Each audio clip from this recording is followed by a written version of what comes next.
Okay, hai, Assalamualaikum. Okay, kita jumpa untuk seterusnya. Untuk video seterusnya ialah Instagram Profile Active Post. Okay, so saya nak bagi tahu kepada anda, okay, kalau kita tak aktif dalam Instagram profile kita, kita tak update setiap hari, percayalah, follower kita akan naik turun, naik turun, naik turun. Lepas tu follower kita tak engage dengan kita betul-betul. So, apa yang saya ajar ni ialah long term tau. Kita bukan nak buat bisnes hari ni kita buat duit, lepas tu esok kita tak nak buat. Kita nak penat macam tu, penat. Saya pun dah alami benda tu, penat. So, kita nak buat betul-betul punya bisnes supaya apa? Supaya bisnes kita boleh bertahan lama. Katakan anda ni produk ataupun ejen ataupun stokis orang lain, jual produk orang lain. Apa anda perlu buat ialah brand kan, anda punya brand sendiri ataupun buat personal branding anda. Tahu, share apa yang anda suka dengan produk tu, contoh. Lepas tu, idea content yang anda boleh keluarkan. Jangan risau, follow je IG yang mana anda rasa best, tiru basi dia punya content. Sebab apa? Sebab number one is content. Kita punya kerja ialah keluarkan content setiap hari. Tahu, kalau kita buat ads, kita tak buat hari-hari ads tu. Kita buat seminggu sekali ads okay, kita biar macam tu tau. Yang paling penting ialah kita nak hasilkan konten yang bagus supaya engagement kita dekat dalam Instagram tu bagus. Supaya apa? Kita lepas, kalau katakan ads tu tutup, tak ada, maksudnya Facebook dah tak ada. Sorry, bukan Facebook tak ada. Facebook kita problem, ads kita problem. Tapi setiap hari ada orang contact kita. Kita nak macam tu. So, strategi yang saya ajar ni, dia akan ambil masa 1 hingga 3 bulan anda akan nampak impact yang sangat-sangat berkesan. Jangan fikir hari ni kita belajar tak jadi and then give up. Saya tak boleh bantu orang-orang macam tu. Untuk anda yang dah belajar, dah dapatkan course ni, anda perlu struggle untuk capai apa yang anda nak. Okey, itu nasihat saya. Tapi bila dah dapat tu sangat-sangat berbaloi. Okey, pastikan setiap hari ada satu konten. Okey, pastikan ada IG story ataupun IG feed. Tak kisah, tak ada IG feed tak apa, susah sangat. Kita buat IG story je. Kalau susah sangat 5 minit dekat office ke dekat mana-mana, record je video. Okey, alright. So gunakan hashtag location, niche product, brand, brand ke, tak kisah. Cari hashtag yang macam mana tau. Hashtag ni ada banyak. Okay, saya akan tunjukkan hashtag macam mana yang bagus lah untuk anda. Okay, katakan kita nak cari hashtag. Okay, kita pergi hashtag. Hashtag kan. Okay, saya nak kurus. Contoh.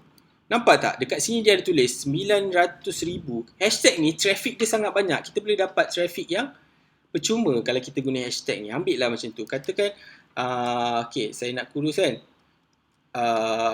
Ataupun kita boleh buat apa ni? Skincare. Katakan nampak skincare, nampak skincare rutin, ada 11 juta dapat skincare produk, banyak. Terlalu banyak. Kalau bawah 200 ni, traffic dia mungkin tak ramai lah orang yang buat hashtag tu. Kan? Kalau kita pergi mana-mana, kita gunakan hashtag location tu. Katakan anda ejen ataupun stokis. Kata Takaful, contohlah. Takaful Daman Sara. Nampak? Ada 19 post orang guna. Tapi ni tak banyak. So, bila tak banyak, boleh guna. Lepas tu, anda boleh create anda punya sendiri, hashtag anda sendiri. Macam saya create Think with Nas. Think with Nas. Ini je saya punya. Ada 32 post yang saya dah buat. Create hashtag sendiri. Okay. Lepas tu gunalah hashtag yang sedia ada. Katakan apa ni? Lead mat lah. Kita kalau jual lead mat, nampak ada 1 juta. So traffic dia tinggi. So kalau possibility untuk anda dapat likers ataupun dapat follower yang free, kalau kita guna hashtag, itulah kepentingan hashtag. Kalau anda nak tahu lead mat viral lah, apalah. Kalau anda jual tudung pula kan, fashion kan, tudung cantik, contoh. Nampak ada 3,000, nampak. Cari yang banyak-banyak. Okay, kalau kita type tudung saya ada berapa juta pula, kita tengok. Tudung. Nampak ada tak banyak? Nampak? Ni nampak hashtag ni. Tudung cantik, tudung saja. Kalau kita type tudung saja. Okay, nampak ada 3 juta. Nampak ada 3 juta post. Macam itulah penggunaan hashtag. Letak hashtag banyak-banyak tak apa. Jangan tak jadi masalah pun. Letak hashtag banyak-banyak macam ni pun tak jadi masalah. Sebab apa? Sebab dia akan dapat engagement ataupun dapat free traffic. Okay, itu penggunaan hashtag. Alright. Okay, nampak ni. Kita letak kat sini. Okay. Gunakan hashtag tu sebaik mungkin lah. Susun yang banyak tak ada masalah. Boleh. Okay. Alright. So, itu untuk hashtag. Okay, untuk posting pula. Okay, kalau anda tengok dekat sini. kan? Think with Nas. Okay, saya banyak sangat gunakan posting, multiple posting. Maksudnya banyak. Anda buat copywriting panjang-panjang, anda point kan macam saya share sebelum ni, video sebelum ni, anda posting macam ni. Nampak? Copywriting saya simple, satu hashtag je. Okay? So anda boleh, tak kisah, tak ada masalah nak buat. Pastikan kalau kita nak buat copywriting, pastikan ianya tersusun lah. Tersusun. Jangan, okay, tersusun macam ni nampaknya. Ada jarak sikit supaya orang senang nak baca. Okay, macam ni. Lepas tu gunalah hashtag sikit. Okay, alright. So macam tu. So pastikan setiap hari ada satu posting. Okay. Supaya apa? Supaya sekarang ni maybe anda buat dalam sebulan tak ada orang like, tak ada orang, tak apa. Jangan risau. Sebab tu gunanya ads. Kita buat ads untuk bagi traffic tu masuk lagi pantas, lagi cepat. Kalau anda harapkan posting ni tanpa ads, dia boleh tapi dia lambat. Okay. Alright. So, alright. So, lepas tu, okay, buat carousel. Lepas tu, highlight. Highlight story. Highlight lah story anda macam ni, result. Okay, kalau kita tengok tadi. Vincent. Okay. Okay, kalau kita tengok tadi, nampak tak kat sini? Highlight ni.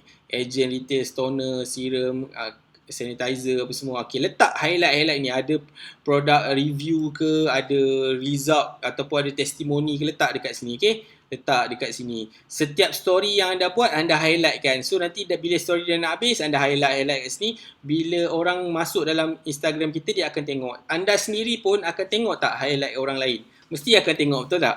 Okay, alright. So, kepada anda yang baru-baru lagi dengan Instagram ni, try explore betul-betul. Godik-godik. Godik-godik lah Instagram tu. Kalau tak tahu, tanya. Tapi janganlah didik diri kita ni untuk hari-hari nak disuap je. Cuba cari. Bila ada masalah, anda cuba cari jalan. Barulah itu anda belajar. Jangan anda tak cuba cari jalan, tiba-tiba nak minta tolong orang, nak tanya tu, nak disuap semua. Nanti problem. Sebab tu ramai orang belajarlah apa-apa pun. Pergilah seminar berpuluh ribu, berjuta ke pun.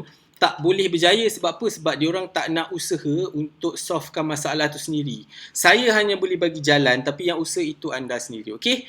Alright. Okay. So, next ialah okay, step 2 kita akan buat IG Story Ads.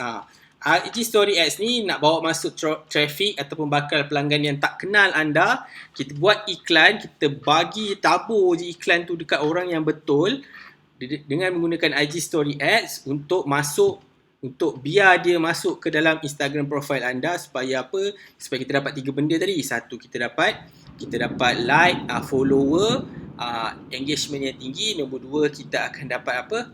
Kita boleh dapat leads ataupun sales. Okay. So nombor 3, kita boleh gain kita punya follower ataupun likers lah macam tadi sebenarnya likers, lepas tu follower nombor 1 likers, nombor 2 follower, nombor 3 ialah leads ataupun sales yang akan berlaku bila anda buat IG Story Ads ni. Okay. Alright. Okay, so next ialah buat retargeting ads. Retargeting ads ni kita akan keluarkan iklan ni serentak dari dekat Instagram story bakal pelanggan anda. Dia pergi dekat feed, dia keluar. Dekat explore pun dia akan keluar juga iklan yang kita buat tu. Okay, alright. So itu saja dalam video strategi Instagram ads ni. Saya akan cerita lagi lebih details macam mana nak buat step by step dalam video seterusnya. Okay, Assalamualaikum, bye bye.